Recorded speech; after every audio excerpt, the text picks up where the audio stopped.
Lo que yo voy a decir lo tienen que tomar como una incitación a la rebeldía, una incitación a la lucha.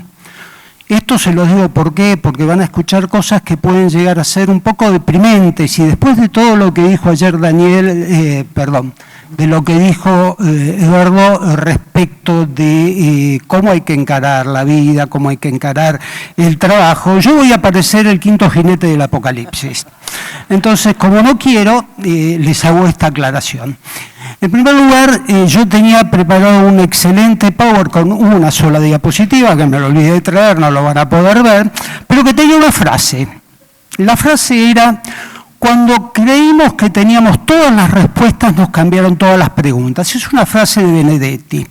¿Por qué había elegido esa frase? Había elegido esa frase porque allá por el año 1974-1975, en la Argentina sacamos, yo era muy chico, tenía 17, 18 años, una ley en la que me incluyo en la manera de pensarla. Creíamos que teníamos la mayor parte de las respuestas para los problemas que teníamos o que tenían los trabajadores en la Argentina. Pero ¿qué pasó después? Vinieron dictaduras, vinieron gobiernos liberales que nos fueron cambiando absolutamente todas las preguntas, nos hicieron buscar nuevas respuestas, nuevas luchas, y vino también la tecnología. La tecnología, posiblemente más que esas dos pandemias que tuvimos, perdónenme si alguno es liberal, nos fue cambiando el escenario. Nos fue cambiando el escenario y nos trajo un tema que es la inteligencia artificial, que ha empezado a complicar y sobre todo últimamente se ha puesto de moda, llamativamente se ha puesto de moda últimamente, nos ha venido a complicar nuestra manera de pensar, nuestra manera de encarar el derecho del trabajo, nuestra manera de tratar de imponer los principios del derecho del trabajo. No sé si es por una novedad, porque creo que este estado de cosas no fue adelantado. No fue adelantado por la sociología, Rifkin con su fin del trabajo, Gors con su metamorfosis del trabajo, o inclusive un autor como Toffler, el shock del futuro y la tercera ola. No fue adelantado también por la literatura. ¿Quién no se acuerda de Asimov y sus obras? Fundamentalmente su Yo Robot. Su Yo Robot era un androide, inteligencia artificial, que quería tener sentimientos. Huxley con su Mundo Feliz. Nos fue adelantado también por la televisión. Viaje a las Estrellas. En la segunda versión de Viaje a las Estrellas había un médico que era un holograma. Más inteligencia artificial no pueden pedir. Nos fue adelantado por el cine. Quienes se acuerden de la película 2001, se acuerdan que la computadora tomó vida, cobró vida y manejó la nave deshaciéndose de los seres humanos. Y hasta la caricatura. Yo creo que la mayoría de ustedes deben haber visto Los Supersónicos, ¿no? Robotina y todo lo que se hacía. Bueno, entonces, si todo esto estaba tan adelantado por todos esos temas tan comunes, todas esas cosas que estaban tan a nuestras manos, ¿por qué en lugar de asustarnos y paralizarnos, no empezamos a actuar para afrontar estas situaciones?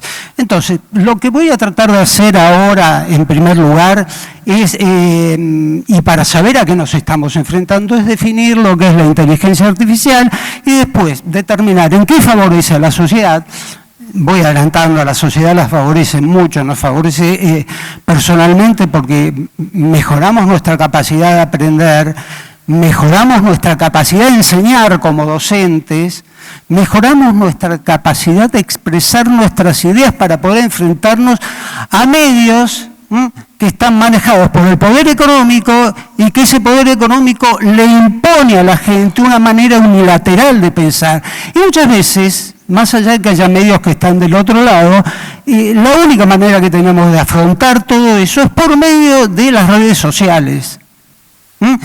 Más allá de que todos esos medios volteen kilos de información sobre las redes sociales para tratar de distraernos, ¿no?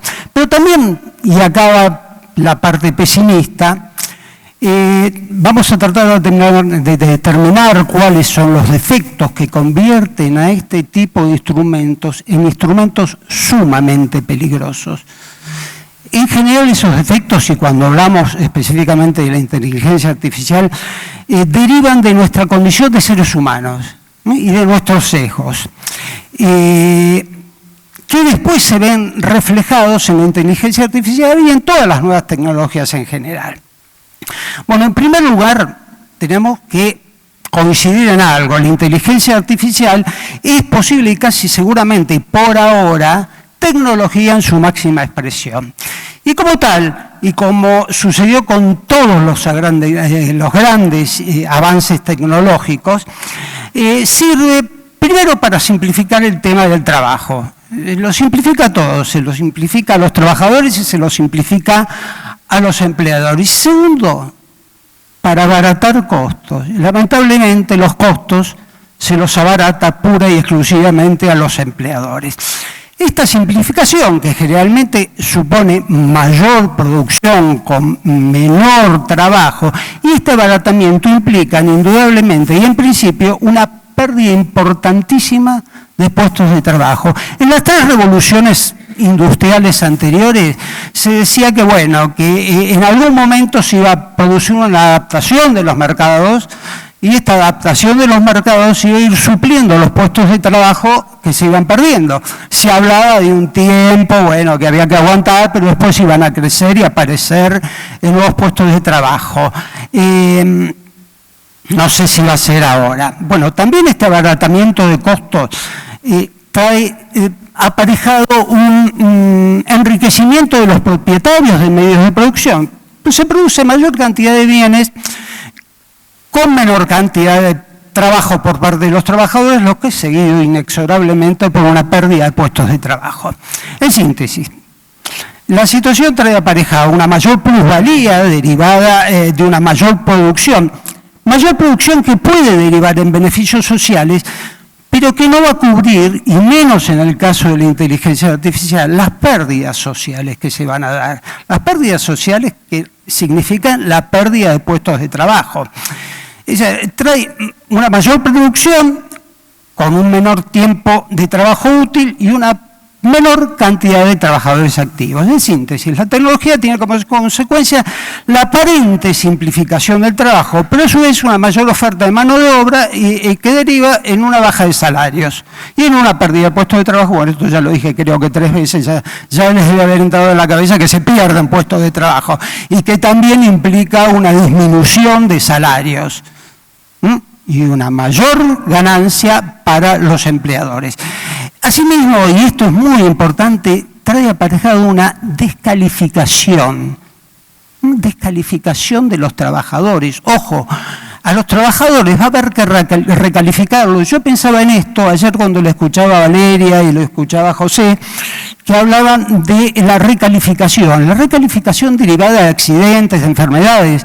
Pero ahora va a haber que recalificar a trabajadores que pierden sus puestos de trabajo, que están formados en determinada cultura y de determinada manera, con determinada educación, y a los que les va a costar muchísimo. Después voy a decir cómo estos trabajadores caen directamente en la inutilidad. Perdón. Como podemos ver, la inteligencia artificial nos ha venido a hacer temblar todas las estructuras y toda nuestra manera de pensar el derecho del trabajo. Y nos lleva a pensar como laboralistas, no cómo debemos adaptar el derecho del trabajo a la inteligencia artificial, sino cómo debemos adaptar la inteligencia artificial al derecho del trabajo, que es una cosa absolutamente distinta. Bueno, pero ¿qué es la inteligencia artificial? Permítanme leerlo. La inteligencia artificial es una rama de la informática que busca desarrollar sistemas y programas que pueden llevar a cabo tareas que normalmente requieren inteligencia humana, tales como el aprendizaje, el razonamiento, la percepción y la toma de decisiones. Para lograr esto, la inteligencia artificial utiliza técnicas de aprendizaje automático, procesamiento de lenguaje natural, redes neuronales, algoritmos y otras tecnologías que permiten el desarrollo de sistemas capaces de reconocer patrones, tomar decisiones y mejorar su rendimiento a medida que se les proporciona mayor información. Sintetizando, la inteligencia artificial es un sistema de aprendizaje en el que los que aprenden no son los seres humanos, sino las máquinas. Se debe tener muy especialmente en cuenta que cada programa de inteligencia artificial, eso es la inteligencia artificial, programa, está diseñado para un objetivo. Son modelos matemáticos que se alimentan con datos tendientes al logro de un objetivo por personas que tienen la indicación de cómo hacerlo de acuerdo a instrucciones de otras personas que son los dueños de esa tecnología, como decía antes Natalia. Son procedimientos, y en la actualidad los procedimientos para el manejo de la cuestión humana dentro de las empresas se basan cada vez más en un racionalismo económico de neto corte neoliberal. De esta manera, lo que se busca controlar, que es la conducta del trabajador, se convierte en algo cuantificable, comparable, todo en base a un individuo, un trabajador ideal, inventado por un programa algebraico. Dije antes que era un sistema, pero ¿qué es un sistema? El sistema es un conjunto de elementos interrelacionados entre sí para lograr un mismo objetivo, en este caso el aprendizaje de las máquinas. Como dije antes, la inteligencia artificial utiliza técnicas, instrumentos similares, redes neuronales. Las redes neuronales son exclusivas del ser humano, pero utiliza algo parecido a las redes neuronales, va conectando ideas, procesamiento de lenguajes naturales, todo realizado por medio de una cosita llamada algoritmo, que es el concepto clave de todo esto. Es un conjunto de reglas definidas que permiten solucionar un problema o tomar una decisión de una determinada manera mediante operaciones sistemáticas. Estas instrucciones definidas y ordenadas en función de datos resuelven el problema o realizan la tarea. En esos algoritmos se ingresan datos, el input, y luego se vuelcan en respuestas o soluciones, el famoso output, input, output, lo deben haber escuchado nombrar bien 20 veces. Y aquí nos surge el principal problema, que no es capaz de solucionar una máquina y que vamos a tratar enseguida. Las máquinas, o más bien los algoritmos, van constantemente siendo alimentados o entrenados, si se prefiere, por el ingreso de datos proporcionados por personas o conseguidos en forma automática por la interrelación de las máquinas entre sí o con otros algoritmos. Y aquí es donde volvemos a esa falla que dije recién, hace medio minuto. Las máquinas y los sistemas algorítmicos carecen de 4 características esenciales que tiene el ser humano. A saber, la ética, la moral, la empatía, y cierta comprensión del término dignidad. Es decir, la máquina va a aprender de acuerdo a la ética, a la moral o a la empatía de quien cargue los datos. Quien carga los datos puede ser un vulgar programador, pero los va a cargar con datos que le va a dar el dueño de esa inteligencia artificial. Todo se codifica, se llevan años codificando y definiendo matemáticamente, de manera supuestamente objetiva, muchos conceptos, incluyendo el de la ética y el de la moral, con el límite y la restricción de los sesgos que recién les nombraba.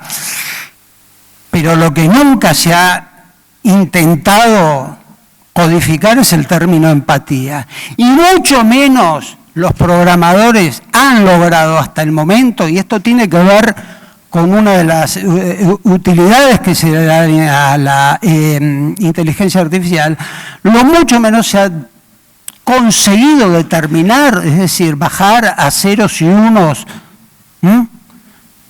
el término o la noción de justicia. Y para peor, los programadores o quienes indican cómo programar, a esos programadores o a quienes indican cómo programar, les importa un comino, para que se entienda bien claro, utilizar el término justicia, codificar el término justicia. No le interesa codificar sus intereses en función de pautas económicas o de racionalismo económicas. El resultado de todo esto es una máquina de producción masiva de injusticias. Una máquina de producción masiva de injusticias. Y no solo lo que a los derechos sociales de los trabajadores le compete, pero sí en lo que nos interesa a nosotros. Por lo tanto, la máquina va a aprender y determinar soluciones en base a los sesgos de cada una de las personas que ordenó cargar esto o que cargó esto. Bueno, existen, para ir avanzando un poco en lo que es la inteligencia artificial, dos tipos de algoritmos. Los matemáticos, que llevan la función, que funcionan a través de cálculos matemáticos, y los cualitativos, que son cargados con datos por seres humanos. En el caso de los cualitativos nos interesan dos tipos de algoritmos, que son los de aprendizaje, que son los que usa justamente el algoritmo para entrenarse, y los de predicción, que son los más utilizados en las relaciones laborales. En todo caso, se entrelazan y trabajan en conjunto. Partiendo de lo dicho, vamos a tomar como ejemplo los algoritmos que manejan las aplicaciones de entrega, de delivery, que son los que más conocemos, los que más escuchamos nombrar nosotros. Se cargan con datos de los trabajadores, con datos de tiempo, con datos de tipo de trabajo, con datos de distancia, que determinan la duración de una entrega, de una acción de entrega. También estos algoritmos específicamente son cargados con datos por clientes que poseen a su vez sus sesgos, sus estados de ánimos, sus preferencias raciales, sociales y culturales. Todo esto se mete dentro de una coctelera lógica, se bate y se sacan decisiones sobre el futuro posiblemente de ese trabajador. Todo sin tener en cuenta el ánimo del cliente, el estado del clima, la salud del trabajador, la edad del trabajador, consejos cognitivos y emocionales de quienes cargan los datos y deciden la cuestión del destino de ese trabajador, de ese instrumento que se utiliza para ganar plata por una serie de apps. Deciden, el trabajador va a seguir trabajando, no va a seguir trabajando, lo vamos a bloquear, lo vamos a desbloquear, le vamos a dar tal lugar para que trabaje, le vamos a dar tal otro para que no trabaje. En el caso del manejo del problema de las personas, que es como tratan en los ámbitos relacionados con los recursos humanos, existen dos cuestiones básicas que se tienen que tomar en cuenta. El sesgo cognitivo economicista, que se basa en resultados numérico-económicos, sin tener en cuenta a la persona de quien trabaja, y esto influenciado por el mencionado racionalismo neoliberal. Y después un sesgo cognitivo emocional que refleja las preferencias personales de quienes manejan los departamentos de personal, prefiero llamarlo así yo. En el primer caso es el resultado económico el que reina, el que importa, desentendiéndose absolutamente de la persona humana que después termina trabajando.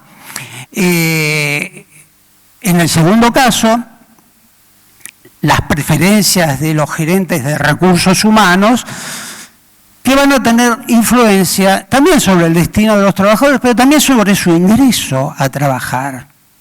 Hay una cosa que es fundamental tener en cuenta. Son programas matemáticos. Como programas matemáticos pueden sumar, multiplicar, restar y dividir, pero no pueden identificar la basura. Para identificar la basura hacen falta seres humanos. Entonces van a decidir fríamente en base a lo que a ese algoritmo se le cargó, con todos esos sesgos. Ese algoritmo, a su vez, va a retroalimentarse con todo el resto de los datos que vaya aprendiendo o que se vayan cambiando, pero siempre va a tener una respuesta a partir de la primera carga. Lo que dijo allá mi coterránea cordobesa, sí. Creo que el tema de la prueba se soluciona en gran parte para cómo hacer llegar al proceso, ¿no es cierto?, esos elementos nuevos, novedosos, tecnológicos que hay. Yo creo que eso se soluciona por dos vías. Una, tomando conciencia los abogados y los magistrados de los poderes y deberes del juez. Tienen que tener en cuenta los magistrados que están, ¿no es cierto?, en el momento de su juramento, ellos asumen, el de los abogados, de los jueces laboralistas, la dirección del proceso.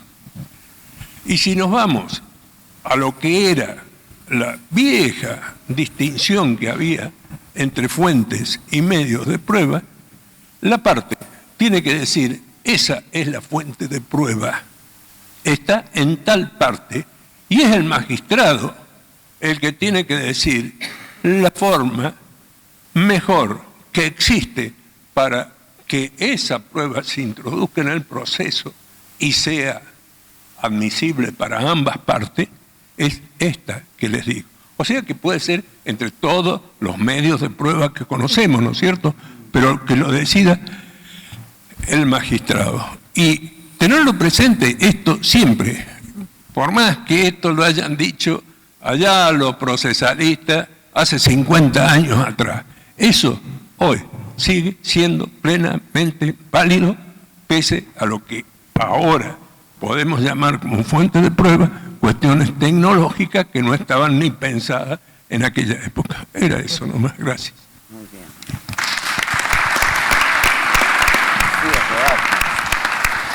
Sí, lo he visto, doctor. Lo he visto que la parte ha pedido el ingreso de la prueba de una manera y después el juez, al no conseguirlo por los medios que lo solicitó, el juez le ha indicado de qué otra manera puede solicitarlo, buscando la verdad real, ¿no?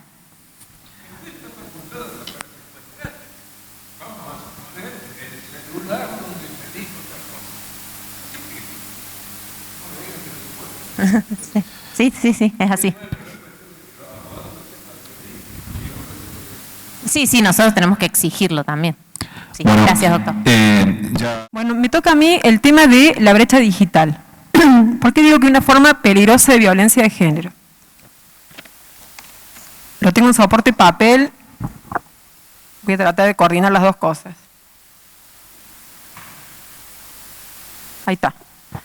Las TICs, que se habló mucho acá en varios paneles, que es la tecnología de información y comunicación, que no es otra que la digitalización, irrumpió de manera abrupta en todos los ámbitos de la sociedad, con lo cual se vio más groseramente graficada cuando fue la época de la pandemia, en donde muchos ámbitos laborales se reconfiguraron y también a su vez, por eso dice, transforma algunas formas de trabajo y ámbitos de la vida social, y a su vez también genera nuevos ámbitos de la vida social, posibilitó reinserción en la vida social y laboral, y también posibilitó especializaciones que ahora se podían hacer a distancia y antes solamente se podían hacer de manera presencial. También nuevos trabajos. Entonces, ¿qué pasa? En lo que es la transformación, la digitalización no vino a transformar lo que son los roles y los estereotipos. Es decir, que la discriminación que había de género se vio agravada. ¿Y por qué es más gravemente o peligrosamente? Porque justamente la irrupción fue abrupta y se expandió de manera explosiva, la digitalización. ¿Por qué dice que han generado estos nuevos ámbitos de trabajo? Se produce una discriminación, porque no cualquiera puede acceder a esta digitalización. Y no cualquiera el resultado es que se ha generado una élite masculinizada de esta digitalización. Son muchos menos las mujeres que acceden a estas nuevas posibilidades de trabajo. Y es así que se genera una nueva discriminación.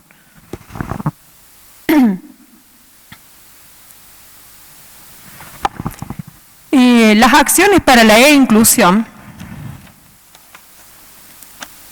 y es una adecuación del capital humano a los requerimientos de una sociedad de conocimiento actual. ¿Qué quiere decir? Actualmente se necesita casi fundamentalmente saber algo de digitalización. Y esto, ¿cómo se produce la adecuación? No es otra forma más que posibilitando que conozcan un poco más todos, y principalmente las mujeres, esto de poder tener acceso al manejo de las TICs. Y vemos ahí, lo he graficado, para no aburrirlos tantos con esto, con las 3 brechas que nosotros tenemos. La primera brecha es de carácter cuantitativo, es en cuanto a la cantidad. Y la segunda y la tercera es de carácter cualitativo. La primera brecha, no me gustan los números, pero en esto sí o sí tengo que citar, porque la verdad que es bastante gráfico y es bastante, uno dimensiona realmente lo peligroso que es esto. Cuando uno en varias estadísticas, yo voy a hacer pie nada más que en lo que es en las estadísticas latinoamericanas, el 63% de las mujeres no acceden a las TICs. 63%. Después vamos a ver cuáles son las razones, pero fundamentalmente son 2. La segunda brecha digital, que es de carácter cualitativo, se trata de cómo el uso que se hace de ellas, si las puedo usar o no. La primera era si puedo acceder, la segunda es si tengo la capacidad suficiente para poder usarlas o no. Y la tercera brecha es de los egresados de todo lo que son carreras de digitalización, generadores de software y todo el tipo de trabajo específicamente de digitalización. Lo que son las tareas más complejas es para los hombres. Y las tareas más simples, en lo que es cuantificación, clasificación de datos, etcétera, lo hacen las mujeres. Hay un 23% de mujeres nada más que egresadas del secundario eligen este tipo de carreras, y también muy relacionadas con la matemática, y solamente el 6% de las carreras de las que se inscriben, de las carreras que se dedican a la digitalización, solamente el 6% se reciben. Y de las que se reciben, ninguna participa en las tareas más complejas. Solamente es lo que es más de clasificación, no de otra forma.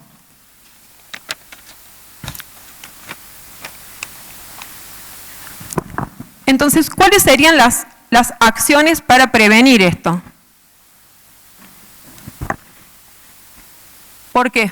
Acá dice, obstaculizan el poder participar en el mercado laboral del mañana y cada vez más digital y más tecnologías que se necesitan conocimientos TICs. ¿Tá? Es decir, el no poder acceder, la falta de capacitación de estas mujeres para que puedan acceder, obstaculizan igualdad de oportunidades. Queda un montón de mujeres afuera de estas posibilidades, de las transformaciones que se han sufrido trabajos anteriores, o reconfiguración de trabajos anteriores, o nuevos campos de trabajo que tampoco pueden acceder por falta de capacitación. Y es directamente proporcional. A mayor complejidad de conocimiento que se requiere para acceder a la digitalización, es mayor la discriminación que se produce. Por eso es que da como resultado, ¿no?, una élite de digitalización masculinizada a estos fines. ¿Cuáles son las 3? Yo he clasificado en 3 grandes como para organizarnos. ¿Cuáles son las 3 acciones a realizar? Desarrollar habilidades para poder consultar, es decir, lo que es la primera brecha que teníamos que transgredir nosotros, que sería la de acceso a la información. Aumentar financiamientos para políticas que pueden llegar a diagramar programas de educación que tengan en cuenta justamente esta brecha digital, que pongan atención a esto en el momento que la configuran. Entonces, de esta forma, garantizar que realmente las mujeres puedan acceder a esto, ¿tá? Puedan acceder a este tipo de conocimiento para que le den nuevas oportunidades. Lo otro es el remanido tema que siempre hablamos, y donde sí caigo en el tema, debe ser por alguna cuestión autorreferencial, que es la distribución desproporcionada de las tareas de cuidado. Se ha hablado siempre, bueno, ¿cuál es el bien jurídico protegido con el tema de las licencias para las tareas de cuidado? Siempre son las mujeres las que están destinadas a cuidar los chicos, eso ya es así. En ningún momento tendríamos que también analizar cuál es el bien jurídico protegido, porque en sí la teorización es que las licencias por maternidad lo que hacen es posibilitar, compatibilizar el desarrollo profesional con las tareas de cuidado. Pero el bien jurídico protegido no es ese, sino que la familia. Y ahí tendríamos que ver a qué tipo de familia nos referimos, porque ya la familia nuclear ya son los menos. Tenemos otro tipo de formato de familia, por eso muchas veces quienes están mucho más evolucionados que nosotros en España, se hablan de las licencias de familia, en la que también incluye no solamente que vos puedas llegar a sacar una licencia por un hijo, sino también por un nieto o cualquier persona que esté bajo el cuidado. ¿tá? Entonces, reconfigurar esta distribución, garantizar que realmente sea una distribución equitativa, es otra de las acciones a las que podríamos apuntar para achicar esta brecha digital que se ha dado. Y la otra, la violencia digital. La violencia digital posibilita otros tipos de violencia, que para decir, hemos mencionado la sexual, la psicológica, el acoso en la calle, y hay muy poca protección en lo que se refiere a las personas que tienen voz pública, las mujeres que tienen voz pública. De alguna forma es como que la falta de protección en la digitalización de las mujeres con voz hacen que haya una infrarrepresentación de las mujeres en los lugares de poder. No está protegida. Justamente el acoso cibernético o cibernáutico se da más que nada con las mujeres. Los hombres son poco acosados, esta violencia no está muy presente.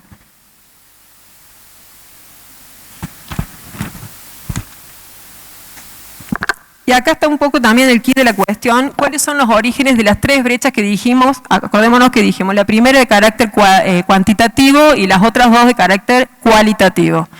¿Cuáles son el origen en las diferentes brechas? Y una es que lo primero que hay que hacer para ir en contra, para achicar la brecha, es reconocer que existe un problema. O sea, reconocer y saber que existe una brecha digital de género. O sea, hacernos cargo del problema y en base a eso accionar. El 25% cuentan con conocimientos de mujeres, ¿no? Cuentan con conocimientos de tecnología. La mayoría dice que no pueden acceder por cuestiones económicas. Y la otra por falta de autoconfianza. Hay una cuestión de que conscientemente o inconscientemente se le va transmitiendo a las mujeres que ellas no tienen la capacidad suficiente para poder tener un manejo acabado de lo que es la digitalización. Sí hay una diferencia, se han hecho varios estudios, como digo, no me gustan mucho los números, yo estudio Derecho porque no me gustan los números matemáticos, cuando tuve que hacer una planilla, digo, la vida me engañó, pero bueno, tengo que citar algunos números para poder graficar esto, ¿no? Fundamentalmente es que las mujeres están para determinadas cuestiones. En el secundario se han hecho de todos los niveles, escuelas públicas y privadas, se han hecho estudios si hay algún tipo de habilidad innato en los hombres que no las tienen las mujeres.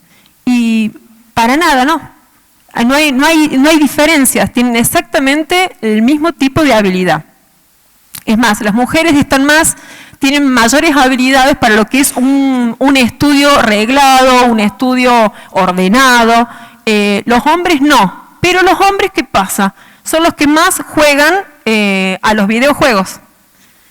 Y eso que pareciera que es una tontería, no, es justamente lo que hace desarrollar no solamente habilidad, sino que también autoconfianza, porque se han configurado estos tipos de la digitalización, se ha configurado lo que se llama una inteligencia intuitiva. Entonces, al no tener ningún tipo, ya están tan habituados a manejar los juegos que efectivamente terminan teniendo más habilidad. Pero fundamentalmente es que las mujeres tienen una visión pesimista sobre su capacidad para desarrollarlas. ¿Tá? La segunda brecha digital, bueno, justamente dice lo mismo, pero que los hombres tienen más habilidad para desarrollar software, y las mujeres más que nada les importa más búsquedas en temas de salud, todo lo que es las redes sociales, etcétera, etcétera. Entonces, pero este autoconcepto pesimista, ¿qué hace? Las autocondiciona para que no puedan acceder a estos trabajos y a estas nuevas oportunidades de trabajo.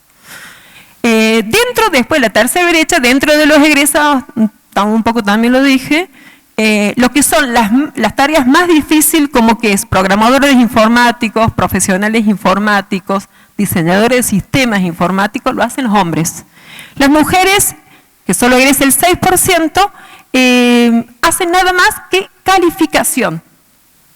Clasificación de cosas, programación de lo que es la página web, lo que es la cuestión estética, más ordenada, que sea de más fácil acceso, son las que tienen más intuición con esto, ¿no? Entonces, la conclusión es justamente que esta elite TIC masculinizada no se debe a cuestiones innatas, sino que cuestiones socioculturales.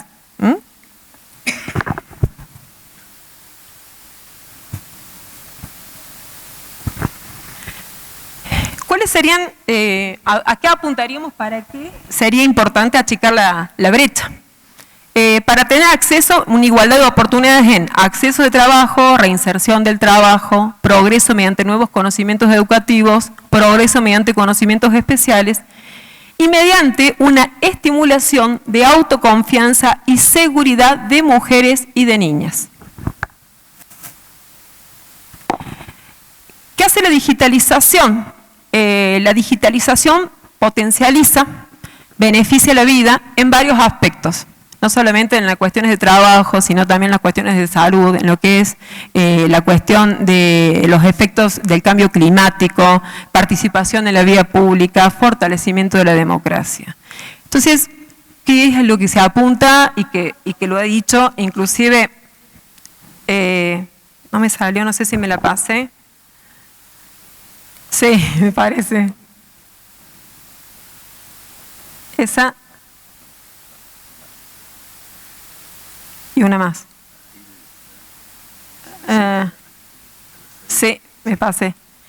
Bueno, justamente que esto ha sido advertido, Esto ha sido advertido en la Agenda 2030 y en la 64 Conferencia Regional sobre las Mujeres, que instan a cerrar la brecha. Naciones Unidas también habla de la eliminación de la brecha que priva del acceso a mujeres y a niñas a las TICs.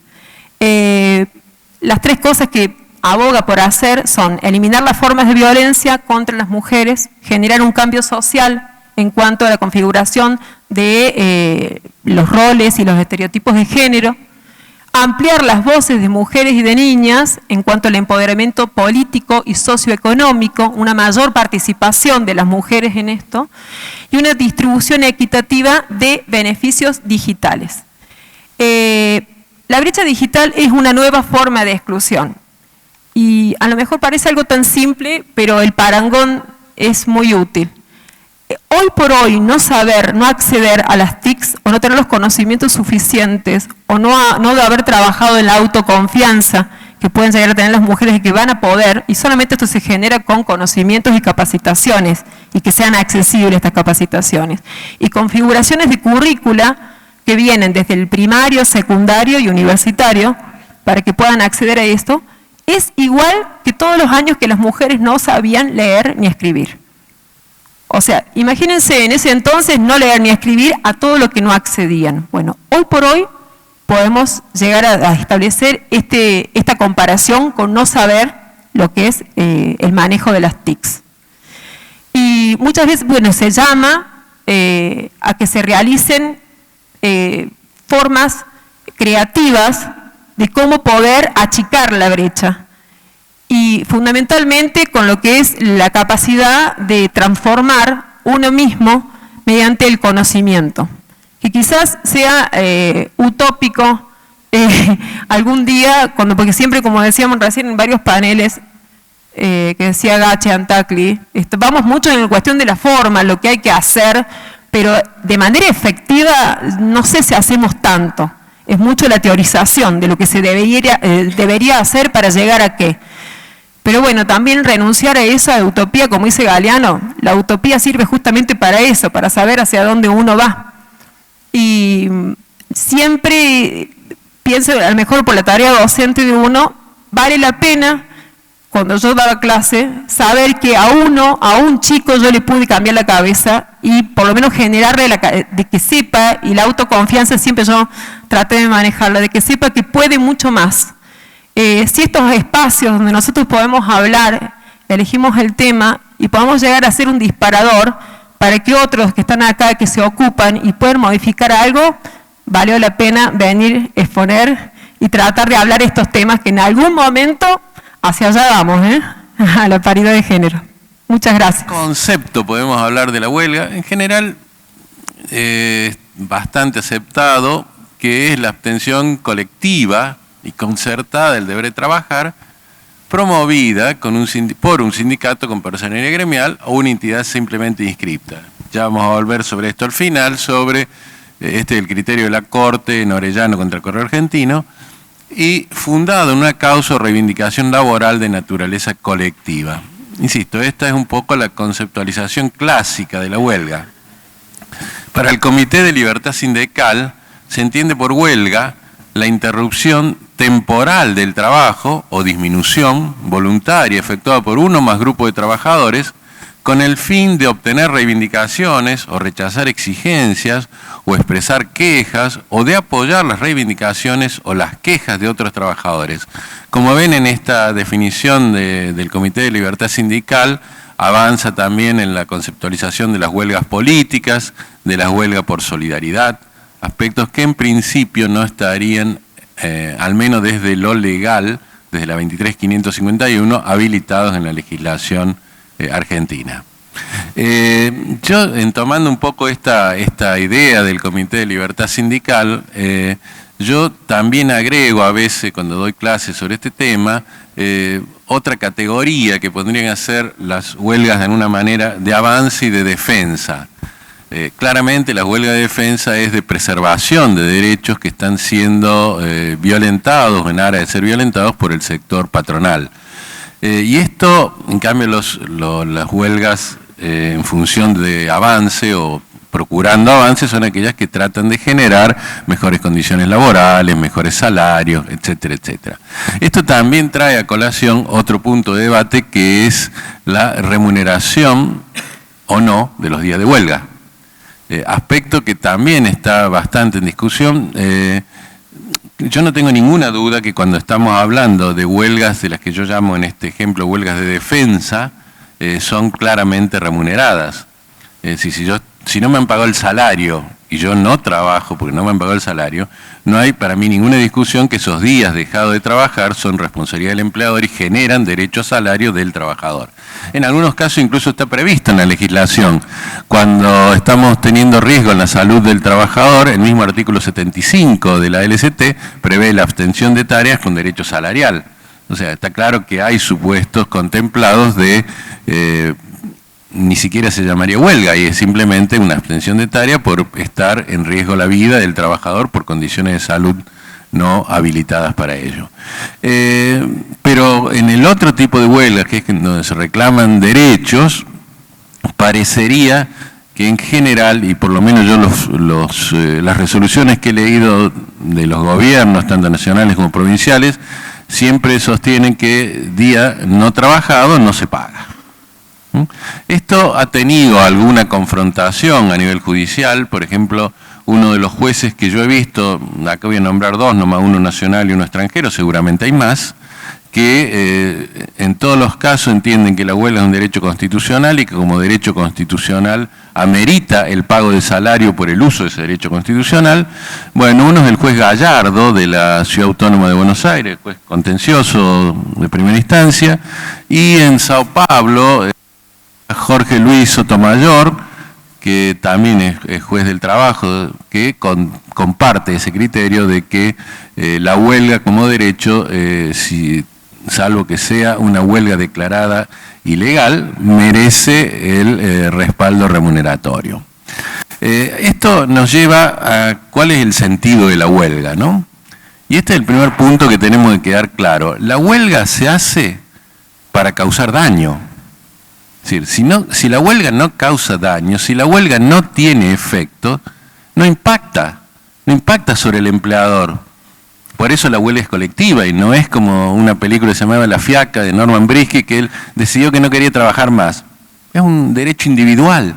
Ese derecho individual no tiene eficacia a los fines de la huelga. La huelga es un derecho colectivo y un derecho colectivo que causa daño. Acá convengamos algo. La huelga no es un té de las 5 de la tarde. La huelga es hecha justamente donde el trabajador pone lo más que tiene. Pone, como diría alguno, el cuero, porque de ahí puede derivar la pérdida de su fuente de trabajo, de la cual alimenta a su familia, genera los gastos habituales y da de comer a su entorno familiar. No es un dato menor lo que se pone en juego cuando alguien decide ir a la huelga. Tampoco es un dato para ser tomado tan levemente. Ahora, ¿cuáles son ese tipo de daños que se causan? Hay daños que no hay ninguna duda que son previsibles y válidos. El hecho que yo le haga perder al empleador un contrato, por ejemplo, porque no se pudo cumplir por la huelga, está dentro de los daños que son lógicos por una huelga. Es decir, ¿cuáles los daños que no se toleran o se consideran inadmisibles? Por ejemplo, el sabotaje de máquinas. Eso no se admite y esos son los daños que pueden llegar a ingresar en la categoría delictual. O sea, esta semana estaba escuchándolo a Héctor García, que estaba dando justamente una charla en una especialización que yo dirijo en Córdoba, y él decía que la idea de la huelga radica en que una vez terminada la misma, el trabajo se pueda reanudar con normalidad. Esa es la huelga legítima y que el daño causado no tiene que generar ningún tipo de consecuencia en el trabajador. Ahora, si el daño es romper máquinas, evidentemente que ahí sí, insisto, más allá del tema penal que también está presente, recordemos que la huelga pasó de ser delito penal a ser derecho constitucional, no es un dato menor tampoco eso, ¿no? Entonces, en ese punto de vista, yo creo que no hay discusión que la huelga tiene la posibilidad de generar, además de generar este daño, de lograr luego en la negociación post-huelga, pues no hay, este otro dato que también tiene que quedar claro, la huelga debe ser por tiempo determinado, porque si no es una huelga revolucionaria. Y la huelga revolucionaria es muy difícil de sostener en el tiempo. Una huelga por tiempo indeterminado, ¿cuánto tiempo la puedo sostener? Sin tener ingresos, porque el tema de los ingresos es una discusión posterior. Entonces, ¿qué pasa en Córdoba, por ejemplo? Cuando hay huelga de los docentes, ¿qué es lo primero que hace el gobierno? Dispone el descuento de los días de paro. Por supuesto que después en la negociación se terminan generalmente recuperando, pero se los pagan en cuotas, ¿cierto? O sea, la huelga también es un derecho de fuerza, claramente. O sea, no solamente, porque acá, ¿cuándo impacta más la huelga? Y cuando afecta a determinados colectivos, cuando afecta, por ejemplo, a los usuarios.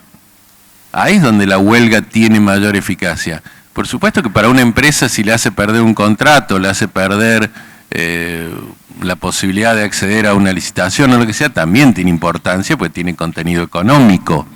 Pero esa sería la huelga con consecuencias directas. Estas ya son consecuencias indirectas que también hay que analizar.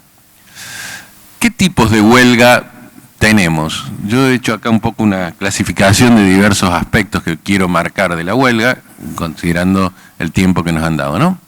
Bueno, la huelga clásica es la que se llama, o la huelga general, es aquella que comprende la totalidad del establecimiento o sección sin concurrencia a lugares de trabajo.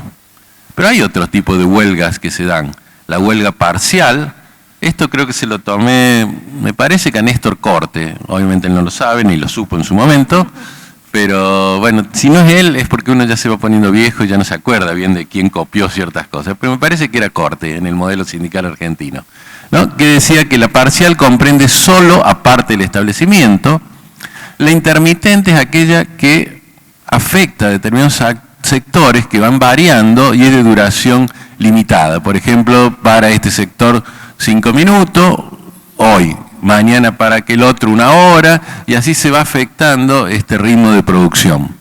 La progresiva es aquella que va prolongando la intensidad a medida que el conflicto se profundiza. O sea, el primer día 5 minutos, el segundo día media hora, el tercer día 1 hora y así hasta llegar a la paralización total. La rotativa o articulada es aquella que van variando los sectores que realizan las medidas de fuerza. Esto se da mucho en aquellos niveles de producción just in time, porque yo paro distintos sectores en distintos días. Y la tapón o trombosis que se da en los procesos de producción just in time, justamente donde la paralización de un sector determinado afecta a la totalidad de la producción. Para el Comité de Libertad Sindical, los tipos de huelga se dividen en 3 categorías, 3 grandes categorías. Las de naturaleza laboral, que buscan mejorar las condiciones de trabajo o de vida de los trabajadores y trabajadoras. Las de naturaleza sindical, que persiguen las reivindicaciones colectivas de las organizaciones sindicales. Y en tercer lugar, las que impugnan políticas públicas. A veces son mixtas. Por ejemplo, el conflicto de los bancarios de hace unos días atrás, que querían un bono para compensar la inflación, era claramente de naturaleza de discusión salarial, pero también querían que el banco le devolviera los montos que les habían descontado por impuesto a las ganancias. Ahí ya era una discusión sobre una política fiscal del gobierno y que exigían que se hiciera cargo la entidad empleadora. O sea, un tema ya más complejo, porque ahí no estábamos hablando de un incumplimiento de la entidad empleadora. Entonces ahí hay también mixta, no es tampoco tan puro a esta clasificación o división, ¿no? ¿Qué otras medidas de acción directa se pueden realizar además de la huelga? Bueno, el paro de brazos caídos, es decir, aquel que se concurre al lugar pero no se realiza actividad. Es decir, marco la tarjeta reloj o firmo la planilla o el método de control de asistencia que esté dispuesto, pero en realidad no hago nada. El trabajo a desgano, que es cuando se disminuye intencionalmente el ritmo de producción. Es decir, yo antes hacía 10 piezas por hora, ahora hago 4. No, estoy trabajando, pero lentifico la forma de trabajar. El trabajo a reglamento, esto es muy propio del sector judicial, este tipo de paros. Solo se hace lo que está pautado en el reglamento como correspondiente a dicha función. Pasa que, bueno, a veces medio irritante para, por ejemplo, el personal jerárquico del Poder Judicial, porque a veces está en una audiencia y ya tienen en el formulario que dice lo que su señoría dijo, téngase presente, y sin embargo, cuando están en conflicto y trabajando reglamento, lo que hace el empleado judicial es que venga su señoría y me diga verbalmente, téngase presente, aunque ella lo tenga escrito en el formulario que luego se va a imprimir. O sea, esa es una forma, insisto, que genera a veces mucha irritación y también lentifica enormemente el trabajo judicial. Pero está claramente dentro de una de las probabilidades o de las posibilidades del ejercicio de la huelga, ¿no? El trabajo activo o trabajo a la japonesa, que se produce a un ritmo intenso, que es innecesario para la estructura empresarial, afectándola con sobrecarga de stock a la estructura económica financiera de la empresa, que incluso tiene que salir a comprar nueva materia prima para poder seguir produciendo en los días siguientes cuando no tiene necesidad de venderla, ¿no? Porque si no se tiene que paralizar porque no tiene necesidad de producir. ¿Qué medidas previas a las huelgas se pueden realizar desde el sector sindical?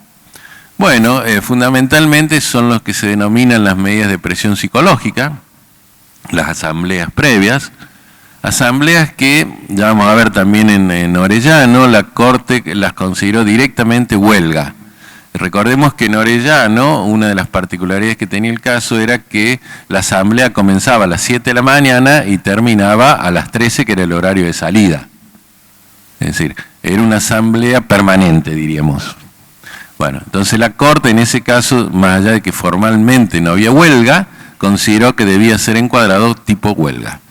Pero vamos entonces a otro tipo de medidas que pueden ser, dijimos, asamblea, los comunicados internos, los comunicados de prensa, las marchas, manifestaciones, sentadas frente al establecimiento, declaración de estado de alerta, quita de colaboración, paros simbólicos de advertencia o intimación con aviso de huelga. Todas estas se denominan de alguna manera medidas previas a la huelga, medidas de advertencia, medidas preliminares. Y hay otras medidas de presión que son justamente las que generan más cuestionamientos, sobre todo las dos primeras, que es los piquetes, que impiden muchas veces el ingreso a planta de trabajadores o la salida, por ejemplo, de mercadería, de camiones con mercaderías, y la ocupación del establecimiento. Ocupación del establecimiento que generalmente origina un proceso penal por turbación de la propiedad, que tiene un viejo amparo de la Corte Argentina reconociendo el derecho del propietario de la fábrica para poder ingresar a su predio.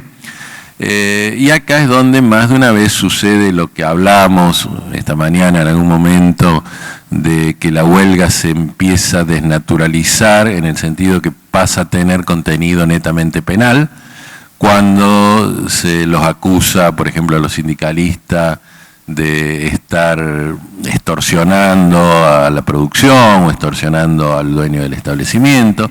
Generalmente esas expresiones son obviamente utilizando medios de comunicación afín a esa línea de análisis que omite normalmente el incumplimiento patronal. O sea, se verifica la consecuencia y no la causa que generó esa consecuencia, ¿no?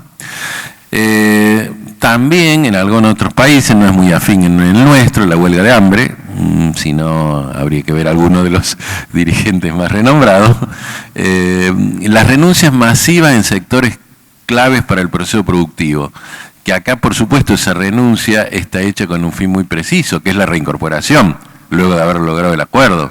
Alguna vez yo me tocó en mi rol de abogado litigante un caso de el sector informático del Colegio de Farmacéuticos de la provincia de Córdoba, donde estaban en una huelga que impedía la facturación y por ende el pago a todos los farmacéuticos de la provincia, porque había habido un cambio político de autoridad, estaban en pleno conflicto y habían decidido que iban a renunciar masivamente todo el sector de centro de cómputos, lo cual era un daño importante, pero era obviamente con un fin lógico que era lograr luego ser reincorporado con el acuerdo que estaban planeando. Podemos decir, nadie se suicida a nivel laboral. O sea, si yo declaro una huelga por tiempo indeterminado, tengo muchos riesgos. Si yo renuncio con la idea de no volver a trabajar, bueno, se acabó el conflicto para mí. La idea de esto es como parte del conflicto cuando yo renuncio sabiendo que necesitan que vuelva a trabajar.